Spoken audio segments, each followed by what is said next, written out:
Oke, Assalamualaikum warahmatullahi wabarakatuh. Berjumpa lagi dalam pembelajaran kita materi tentang kecerdasan buatan. Oke, pada kesempatan hari ini kita akan bahas pokok bahasan kita tentang metode optimum Astar ya, atau metode optimum A bintang ya, atau ada yang mengenalnya dengan istilah admissible heuristic. Berarti metode optimum Astar ini merupakan metode pencarian terbimbing atau adanya suatu informasi. Algoritma dari Astar itu sendiri ya agak berbeda dengan metode Grady, di mana Astar itu akan menghitung fungsi heuristik dengan cara menambahkan biaya sebenarnya dengan biaya perkiraan yang ada. Artinya adanya kombinasi biaya perkiraan dan biaya aktual. Sedangkan makna heuristik yang ada pada di sini itu bisa berupa suatu kriteria atau suatu metode atau suatu prinsip-prinsip yang bisa digunakan sehingga akan menentukan jumlah alternatif dalam menuju goal yang lebih efektif. Dan nilai heuristik sendiri itu digunakan untuk mempersempit ruang keadaan pencarian. Karena kita tahu kalau ruang keadaan pencariannya terlalu luas, pastinya waktu yang dibutuhkan juga lama dan space memorinya juga banyak.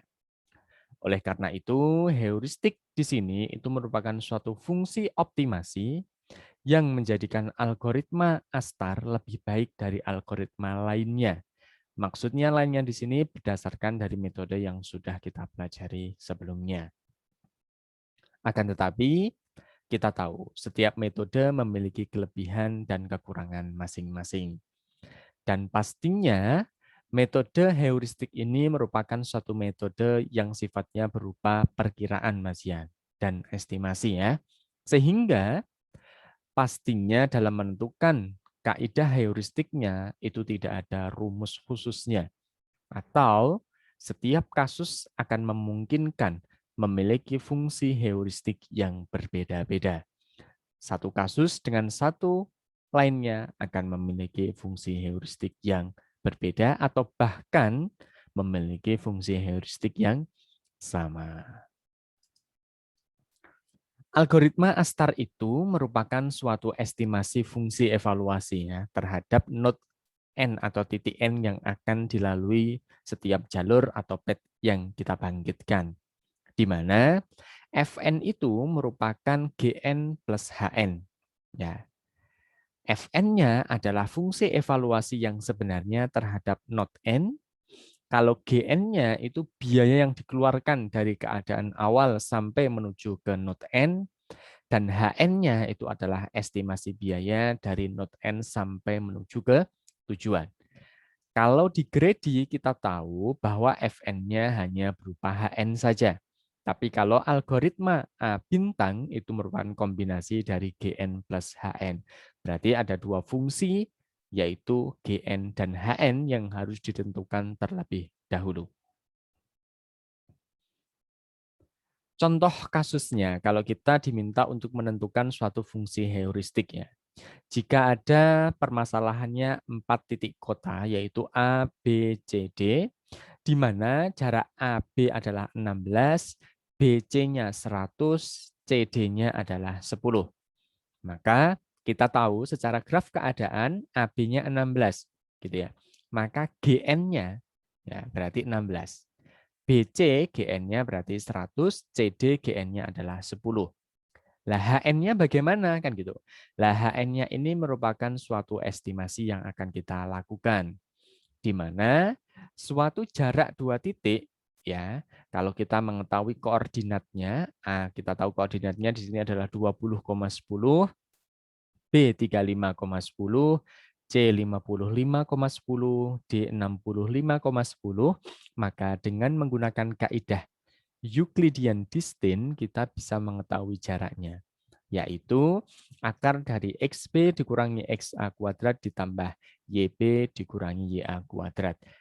Kalau kita menggunakan kaidah Euclidean. Tapi kita juga bisa dong menggunakan kaidah Manhattan.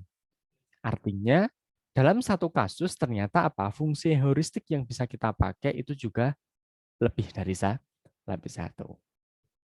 Dan kita tahu secara fisika bahwa untuk menghitung jarak itu bisa kita menggunakan kecepatan dikalikan dengan waktu. Jadi kalau informasi awal itu diketahuinya adalah suatu kecepatan dan waktu, maka fungsi heuristik yang kita pakai adalah S dikalikan S sama dengan V kali T, kan seperti itu. Dengan demikian, kita akan tahu ya nilai HN-nya berapa. Nah, kalau dalam kasus ini kita akan bisa tahu kalau HN-nya ya dari A ke B itu berapa. Berarti kalau XB-nya 35, kemudian XA-nya 20, berarti 35 dikurangi 20, 15 kuadrat sama dengan 225, ditambah 10 dikurangi 10, berarti 0 kuadrat, artinya jarak dari A ke B atau DAB itu sama dengan akar dari 225 sama dengan 15. Jadi, kalau secara estimasi HN-nya, ya, HAB-nya itu ternyata adalah 15. Nah, kita mempertimbangkan antara aktual dan perkiraannya. Nah, cara salah satu untuk menentukan perkiraannya seperti itu. Nah, tapi boleh juga kalau perkiraannya ternyata bukan jarak yang dipertimbangkan, tapi bobot kayak gitu ya. Maka kita harus mencari bobot dari titik A menuju ke titik B berapa. Begitu juga kalau kita biaya, misalkan gitu ya. Maka biaya dari titik A menuju ke B berapa. Nah, itulah yang bisa kita tentukan dari suatu keadaan bagaimana fungsi heuristik yang bisa kita bangkitkan. Setiap kasus memiliki fungsi heuristik yang berbeda-beda. Itu yang perlu kita pahami bersama. Contohnya, ya, tentukan jalur terpendek dari S menuju ke G menggunakan kaidah A bintang.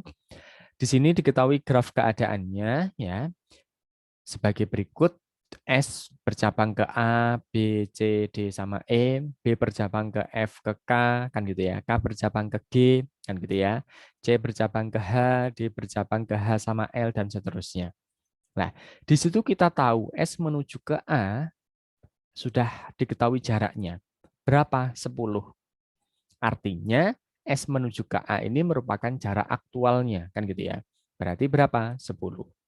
Karena kita menggunakan kaidah A bintang, maka kita akan diminta untuk menentukan H-nya berapa, kan gitu ya. HA-nya berapa, kayak gitu. Nah, di sini juga sudah diketahui ternyata ketika HA itu nilainya adalah 80. Kalau HB berarti 60, HC 70 dan seterusnya. Nah, bagaimana cara menentukan H, A, B, C dan seterusnya ini ya? Nah, ini berdasarkan dari masalah yang kita hadapi kan gitu. Kalau misalkan dalam konteks ini merupakan suatu bobot gitu ya. Ternyata HA bobotnya adalah 80. HB-nya adalah bobotnya 60 dan seterusnya. Nah, tapi kalau kasus yang kita harapkan ini merupakan satu biaya ya kita akan mengestimasi kan gitu ya. Biayanya ketika S menuju ke A itu berapa, maka akan menjadi HA itu berapa. Nah, kemudian bagaimana cara untuk menentukan atau mengimplementasikan dari Astar ini? Nah, kita lihat bahwa S ini ya akan bercabang ke A, B, C, D sama E. Maka S ini akan kita masukkan ke selang ke close ya. Sama A, B, C dan E itu akan masuk ke selang open. Karena kita tahu kaidah best first search itu menggunakan dua node ya. Satunya open, satunya close. Kan itu.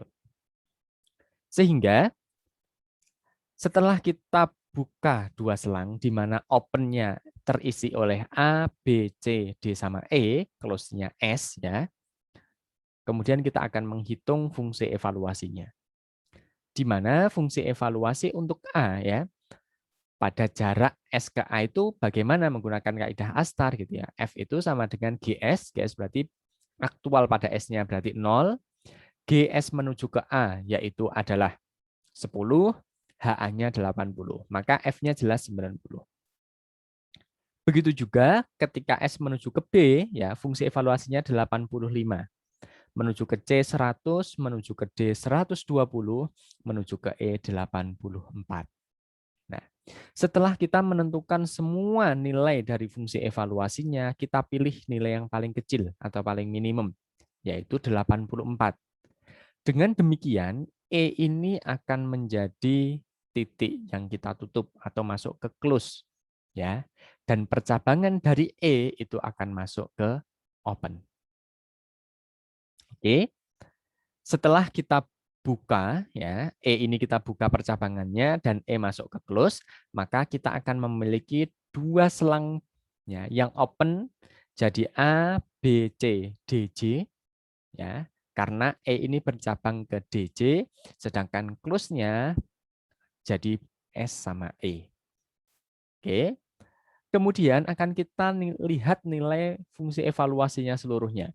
Kita hitung seluruhnya, kita tahu, ya, ketika SA, ya, itu 90, S ke B-nya 85, S ke C-nya 100, SED-nya 110, kemudian SEJ-nya itu 130. Kemudian akan kita pilih yang paling minimum mana kan gitu ya. Ternyata yang paling minimum itu adalah 85. Dengan demikian 85 ini kan terkonek dengan titik B, maka B akan menjadi selang close kan itu. Nah, ketika B menjadi selang close, maka percabangan dari B akan menjadi open kan gitu. Oke ya. Dengan demikian kita akan mendapatkan, ya, B-nya bercabang ke siapa? F sama K. Maka F sama K akan masuk ke open, B-nya masuk ke close. Kita hitung evaluasinya, kita dapatkan ternyata yang paling minimum adalah S menuju ke A 90. Maka A ini akan masuk ke close, percabangan dari A akan masuk ke open. Oke. Setelah kita buka, ya, open-nya berubah jadi GFK CDJ, close-nya berubah jadi SEBA, ya. Grafnya juga berubah. Kemudian kita cek semua fungsi evaluasinya, ternyata nilai yang paling minimum terletak pada not F, ya, di mana nilainya 95, maka F akan masuk ke close, ya. Percabangan dari F akan masuk ke open. Oke. Nah, ternyata percabangan dari F tadi adalah K. Kan gitu ya. Maka K masuk ke open, close-nya jadi S, E, B, A, F. Kan itu. Nah, dari sini terlihat yang paling minimum adalah K. Maka K akan pindah ke close, kan gitu ya. Percabangan dari K akan menjadi open, kan gitu ya. Dan ternyata kita tahu K ini cabangnya ke G, kan gitu ya. Padahal tadi di open sudah ada G, berarti tidak ada tambahan G lagi, kan gitu. Tapi close-nya berubah. Jadi S, E, B, A, F, K. Kemudian kita tinggal akan memilah. Dari close ini akan bisa kita tentukan perjalanannya seperti apa, kan gitu ya. Kalau perjalanannya dari SE, BA, FK, ternyata SE itu cabangnya ke D, kan gitu ya. Sehingga kita tidak akan melalui, ya, E-nya, tapi yang kita pilih siapa? S, A, B, F, K, G. Di mana nilai, ya, evaluasinya adalah 95 karena ini merupakan yang paling kecil.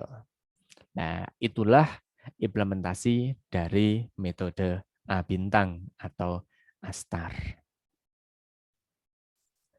Oke, terima kasih. Semoga bermanfaat dan sampai jumpa di pembahasan selanjutnya. Tetap semangat untuk belajar dalam kecerdasan buatan.